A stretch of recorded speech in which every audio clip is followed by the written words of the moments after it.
Bapak, Ibu, dan saudara-saudara yang terkasih dalam Tuhan Yesus Kristus, Shalom. Sungguh satu sukacita karena anugerah Tuhan kita boleh bertemu kembali dalam program Sarapan Rohani Jemaat Galang Ningyang Abian Base pada pagi hari yang indah ini, Rabu 21 Agustus 2024. Semoga Bapak, Ibu, dan saudara sekalian senantiasa saya jumpai selalu ada dalam keadaan sehat. Sebelum kita akan bersama-sama memulai segala kegiatan dan rutinitas kita sepanjang hari ini, mari kita mendasari kehidupan kita dengan kita merenungkan kebenaran firman Tuhan. Namun sebelumnya kita bersama-sama berdoa, kita mohon pertolongan Roh Kudus. Mari kita berdoa. Pada pagi hari yang indah ini Tuhan, kembali kami datang menaikkan syukur kehadirat-Mu yang Maha Kudus. Terima kasih Tuhan atas penyertaan dan pemeliharaan Tuhan. Kami boleh melewati sepanjang malam, dan di pagi ini Tuhan masih anugerahkan kami kesempatan untuk kami kembali akan melanjutkan segala kegiatan, aktivitas, dan juga rutinitas kami. Kami menyerahkan sepenuhnya ya Tuhan apa yang menjadi rencana kami sepanjang hari ini, apa yang menjadi kegiatan dan pekerjaan kami. Biarlah pertolongan Tuhan senantiasa melindungi kami, menjauhkan kami dari segala kuasa-kuasa kegelapan dan mara bahaya. Sebelum kami bersama-sama akan melanjutkan segala kegiatan kami Bapa, kami rindu Tuhan boleh memberkati kehidupan kami dengan kebenaran firman-Mu. Biarlah firman Tuhan boleh menerangi kehidupan kami. Tuhan persiapkan hati kami. Tuhan kiranya anugerahkan kami Roh Kudus-Mu, sehingga kami dapat mengerti dan memahami maksud kebenaran firman-Mu. Terlebih hati kami Tuhan hanya boleh tertuju kepada kebenaran firman-Mu. Di dalam nama Putra-Mu Tuhan kami Yesus Kristus, kami berdoa. Haleluya. Amin. Firman Tuhan yang disiapkan bagi kita, yang akan kita renungkan pada saat ini, yang pertama terambil dari Ratapan 3 ayatnya yang ke-41 dalam bacaan kita sehari-hari. Marilah kita mengangkat hati dan tangan kita kepada Allah di sorga. Kemudian bacaan kita yang kedua terambil dari Yakobus 5 ayatnya yang ke-13. Kalau ada seorang di antara kamu yang menderita, baiklah ia berdoa. Kalau ada seorang yang bergembira, baiklah ia bernyanyi. Demikian dua ayat firman Tuhan yang akan kita renungkan pada saat ini dengan tema mengeluh karena dosa. Bapak, Ibu, dan saudara-saudara terkasih, pasti sebagai manusia dalam kehidupan kita, kita pernah mengeluh.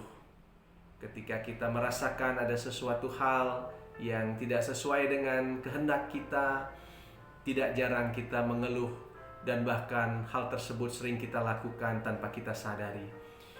Dalam firman Tuhan hari ini, Nabi Yeremia juga mengajukan satu pertanyaan, mengapa orang hidup itu selalu mengeluh? Setidaknya ada 3 hal, ada 3 masalah yang tanpa kita sadari sering kita keluhkan dalam kehidupan kita. Yang pertama, itu sering kita mengeluh sebagai manusia karena ada rasa sakit. Kemudian yang kedua, kita sering mengeluh karena kita merasa kita sering mengalami kegagalan. Kemudian yang ketiga, manusia sering mengeluh karena dosa kita. Dari ketiga masalah ini, tentu kita lebih menekankan keluhan manusia itu kerap kali terjadi karena dosa-dosa kita.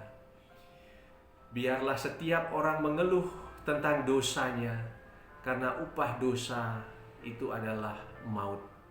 Dari firman Tuhan pada pagi hari ini, biarlah kita dapat belajar.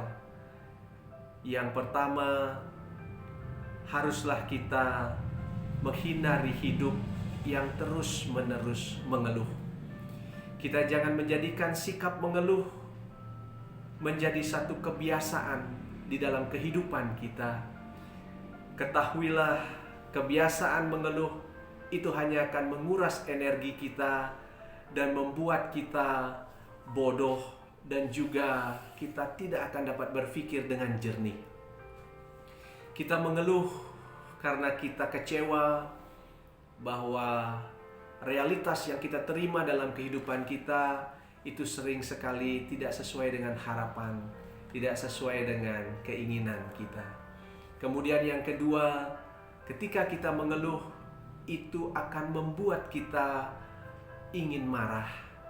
Jika kita terus-menerus mengeluh, maka kita akan terpancing untuk menjadi orang yang hidup dengan karakter mudah emosi dan juga mudah terpicu marah. Kemarahan akan merusak diri kita dan juga akan berdampak tidak baik bagi orang-orang terdekat di sekitar kita. Tetapi bisa juga seseorang mengeluh untuk mengharapkan simpati atau mendapatkan pengakuan dari orang-orang di sekitarnya. Yang ketiga, kalahkanlah kebiasaan mengeluh dengan cara perbanyak rasa bersyukur setiap hari. Mengucap syukurlah dalam segala hal, mengucap syukurlah dalam setiap keadaan, sebab itulah yang dikehendaki Tuhan di dalam kehidupan kita. Meski kita mungkin sulit terkadang Bapak Ibu untuk kita menemukan apa yang harus kita syukuri dalam kehidupan kita, tetapi sampai dengan saat ini kita masih dianugerahkan nafas kehidupan. Itu adalah salah satu hal yang harus menjadikan kita bersyukur di dalam kehidupan kita. Jika dalam kehidupan kita, orang-orang terdekat kita, pasangan kita, itu terbiasa mengeluh, mungkin dengan kita memarahi, mungkin dengan kita menegurnya, hal tersebut tidak akan bisa merubah dan memberikan dampak apa-apa. Mengeluh sesungguhnya itu tidak akan menyelesaikan masalah. Tetapi sebaliknya, mengeluh itu akan bisa membuat permasalahan kita akan semakin bertambah. Permasalahan baru bisa jadi akan muncul ketika kita terbiasa mengeluh dalam kehidupan kita. Tetapi belajarlah menolong pasangan kita supaya mereka mengerti akan kekuatan dan arti rasa syukur itu.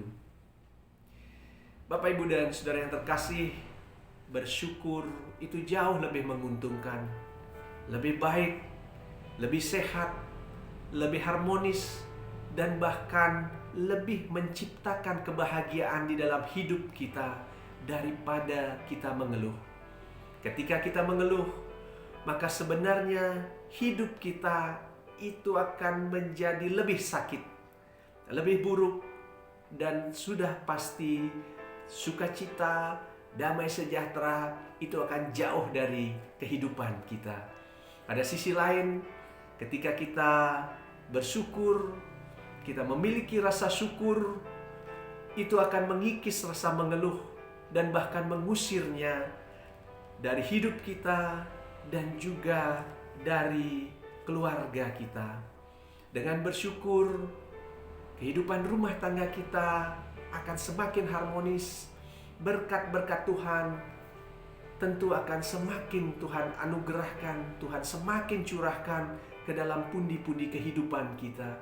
Dan kesehatan kita pun akan semakin terjaga baik, akan semakin kita menikmati anugerah kesehatan, baik secara emosi, secara fisikis, dan juga fisik kita. Itu karena sukacita, damai sejahtera senantiasa memenuhi hati dan ada di dalam pikiran kita.